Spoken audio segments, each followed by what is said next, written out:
नमस्कार दोस्तों, चलिए अब हम लोग करते हैं पॉलिटी के 25 क्वेश्चंस, फटाफट आंसर कर लेते हैं। पहला क्वेश्चन आपके सामने, संविधान की व्याख्या कौन कर सकता है? हमारे देश में कॉन्स्टिट्यूशन की डेफिनेशन जो है उसके बारे में बोलने का अधिकार किसके पास है? ऑप्शन है विधानमंडल, कार्यकारी, न्यायपालिका और राष्ट्रपति। दरअसल प्रेसिडेंट को पावर होती है कि वो कॉन्स्टिट्यूशन की डेफिनेशन दे सकता है। आर्टिकल नंबर 13 भी आपकी यहाँ पे मदद करेगा, आर्टिकल नंबर 32 भी यहाँ पे आपकी मदद करने वाला है। नेक्स्ट क्वेश्चन है, भारतीय संविधान की 8वीं अनुसूची में कितनी भाषाएं हैं? पहले संविधान में भाषाएं थी 14, लेकिन सिंधी, नेपाली, मणिपुरी, कोंकणी और इसके साथ ही भाषा जोड़ दी गई, जैसे बोडो, संथाली, मैथिली। तो अभी भाषाओं की संख्या है 22 भाषाएं वर्तमान में मौजूद है। नेक्स्ट क्वेश्चन है, यदि राष्ट्रपति इस्तीफा देना चाहे तो वह अपना रेजिग्नेशन लेटर किसे देगा? आर्टिकल नंबर 56 यहां पर समझेंगे तो आर्टिकल नंबर 56 कहता है राष्ट्रपति अपना रेजिग्नेशन लेटर भारत के उपाध्यक्ष को, जिसे आप कहते हो उपराष्ट्रपति, जिसे आप क्या कहते हैं, जिसे आप कहते हैं वाइस प्रेसिडेंट, उपराष्ट्रपति को अपना क्या देगा? रेजिग्नेशन लेटर देता है। अगले क्वेश्चन की बात करते हैं, किस समिति आयोग ने केंद्र और राज्य संबंधों की जांच की थी? केंद्र और राज्य संबंधों की जांच करने के लिए सरकारिया आयोग बनाया गया, जो कि 1983 से लेकर 90 तक रहा, अपनी रिकमेंडेशन देता रहा। पंचायती राज से भी यह संबंधित है। तो ठीक है, आसान से क्वेश्चन है, फटाफट कर लेते हैं। अगला क्वेश्चन है बेटा, भारत के संविधान में कहा गया है कि संसद के दोनों सदनों में कम से कम बुलाया जाना चाहिए। आर्टिकल नंबर आप 83 पढ़ेंगे, आर्टिकल नंबर 85 पढ़ेंगे तो आपको वहां पे क्लियर हो जाएगा कि दो सत्रों के बीच में अधिकतम 6 महीने का गैप होना चाहिए। एक साल में 12 महीने होते तो 6 दूना 12, कम से कम 2 बार बैठकें जरूर होनी चाहिए। साल में 2 बार मुलाकात सदन की जरूर होनी चाहिए। इसके बाद देखते हैं बेटा, क्वेश्चन नंबर नेक्स्ट अपना है, जिस समिति की संशोधित पर देश में पंचायती राज को लागू किया गया, बलवंत राय मेहता, 1957 में बनी थी, 1959 में रिकमेंडेशन किया और 2 अक्टूबर को हमारे देश में नागौर राजस्थान से पंचायती राज की शुरुआत की गई।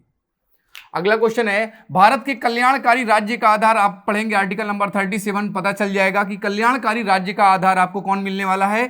Directive principle of state policy, राज्य के नीति निर्देशक तत्व, वेलफेयर स्टेट की चर्चा करते हैं। अगला क्वेश्चन देखते हैं। अगला क्वेश्चन क्या है भाई, निम्नलिखित में से कौन अधिकार भारतीय संविधान के अनुच्छेद 32 के अंतर्गत प्रवर्तित किए जा सकते हैं? फंडामेंटल राइट्स को सुप्रीम कोर्ट और आर्टिकल नंबर 226 के तहत हाई कोर्ट मूल अधिकारों को लागू करने की पावर रखता है। तो यहां पे क्या हो जाएगा? मौलिक अधिकार, फंडामेंटल राइट्स। अगला क्वेश्चन क्या है भाई आपका? अगला क्वेश्चन है, उच्च न्यायालय की परमादेश रिट जारी करने की शक्ति, मैंडामस जारी करने की शक्ति आर्टिकल नंबर 226 के तहत यह रिट जारी करता है या मूल अधिकारों के अलावा अन्य क्षेत्रों में भी रिट जारी करता है? सुप्रीम कोर्ट आर्टिकल 32 के तहत केवल मूल अधिकारों पर जारी करेगा, जबकि हाई कोर्ट 226 के तहत बाकी सभी क्षेत्रों के अलावा रिट में भी जारी करता है। तो यहां पे आपका संवैधानिक अधिकार हो, वैधानिक अधिकार हो, मौलिक अधिकार हो, सभी में। अगला क्वेश्चन है, समान कार्य के लिए समान वेतन, आर्टिकल आपको यहां पे मिलेगा आर्टिकल नंबर 38, 39, जहां पर जितना काम उतना पैसा, किसी के साथ कोई भेदभाव नहीं किया जाएगा। और ये है आपका आर्टिकल राज्य के नीति निर्देशक तत्व। राज्य के नीति निर्देशक तत्व कहां से लिए गए हैं? आयरलैंड से लिए गए, जहां से भारत आती है एनी बेसेंट। अगला क्वेश्चन है बेटा, भारत के प्रत्येक नागरिक का कर्तव्य होगा कि प्राकृतिक पर्यावरण का संरक्षण एवं सुधार की व्यवस्था करे। नागरिक का कर्तव्य अर्थात फंडामेंटल ड्यूटी, और फंडामेंटल ड्यूटी आपकी आर्टिकल नंबर 51 में है। यूएसएसआर से मौलिक कर्तव्य लिए गए थे, सरदार स्वर्ण सिंह समिति की सिफारिश पर जोड़े गए थे, 42वें संविधान संशोधन के द्वारा 1976 में जोड़े गए थे। पहले 10 प्रकार के मौलिक कर्तव्य थे, अभी 11 प्रकार के मौलिक कर्तव्य।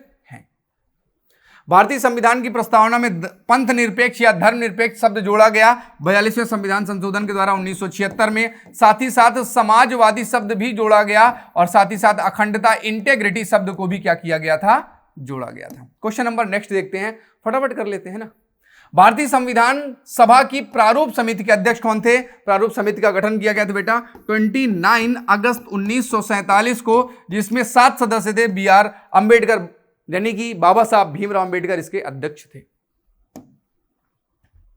भारतीय संविधान में मौलिक कर्तव्यों को सम्मिलित किया गया, जैसा कि मैंने आपको बताया 42वें संविधान संशोधन के द्वारा भाग नंबर 4A में शामिल किया गया था। और इसमें 86वां संविधान संशोधन किया गया और इसी संशोधन के द्वारा 2002 में 11वां मौलिक कर्तव्य भी जोड़ दिया गया।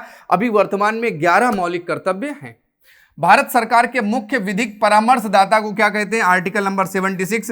केंद्र सरकार का आर्टिकल नंबर 165, राज्य सरकार का इसे अधिवक्ता कहते हैं, इसे महान्यायवादी कहते हैं। कहीं है सॉलिसिटर जनरल तो अटॉर्नी जनरल का सहायक होता है, सही आंसर है D, attorney general of India. Article 76 राष्ट्रपति के द्वारा इसकी नियुक्ति की जाती है। अगला क्वेश्चन क्या है भाई, भारतीय संविधान के अनुच्छेद 25 का संबंध किससे? आर्टिकल नंबर 25, 26, 27 ये सभी आर्टिकल आपके मूल अधिकार हैं। धार्मिक स्वतंत्रता, right to freedom of religion से रिलेटेड हैं, धर्म की स्वतंत्रता से संबंधित हैं। किसी भी व्यक्ति को मान सकते हो, अपना सकते हो। संपत्ति का अधिकार एक कैसा अधिकार है? संपत्ति का अधिकार आर्टिकल नंबर 300A में है, जो कि आपका मौलिक अधिकार नहीं बचा। पहले मौलिक अधिकार था, 44वें संविधान संशोधन के द्वारा आर्टिकल 31 को हटाकर 300A में रख दिया गया। तो अभी ये आपका मौलिक अधिकार नहीं है, वैधानिक अधिकार, नैसर्गिक अधिकार नहीं, कानूनी अधिकार नहीं, अभी ये संवैधानिक अधिकार हो गया है। संविधान निर्मात्री परिषद की झंडा समिति, जो संविधान निर्मात्री है, इसने झंडा समिति के अध्यक्ष थे राजेंद्र प्रसाद। सामान्य झंडा समिति की अगर बात आती है तो उसके अध्यक्ष हो जाते हैं JB कृपलानी। और 1930-31 में जो झंडा बना था उसके अध्यक्ष हो जाते हैं वल्लभ भाई पटेल। 3 प्रकार की झंडा समिति मिल जाती है। राष्ट्रपति के उम्मीदवार के लिए क्या आवश्यकता है? अगर हम बात करें, आर्टिकल नंबर 58 बताता है कि राष्ट्रपति का चुनाव लड़ने के लिए भारत का नागरिक होना चाहिए, 35 साल की उम्र होनी चाहिए और उसको समर्थन होना चाहिए ज्यादा से ज्यादा सांसदों का, 100 सांसदों के लगभग का। 35 साल की आयु हो, BA पास नहीं होना चाहिए, लोकसभा का सांसद बनने के योग्य हो, देश का नागरिक हो। ये सारे ऑप्शन है। तो पूछ क्या रहा है? आवश्यक नहीं है, बी ऑप्शन आवश्यक नहीं है।